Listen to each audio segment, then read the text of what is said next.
Hello guys, welcome back to the channel. In today's video, I'm going to show you how you can claim your daily credits in Pippit AI. Okay, let's get into it, guys. First of all, of course, you need to go to the Pippit AI website, and if you want to get daily credits for free, you need to sign into this website first. Sign in with your Google account, and then every day you just need to log in, and then you will be able to claim your daily rewards.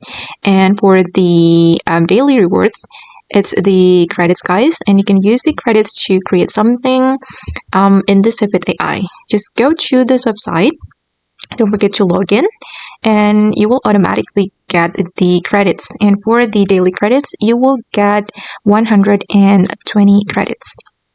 Okay, just log in and you will automatically get the credits. For now, my credits is 452 credits. And yeah, we can use it to create video or photo in Pippit AI.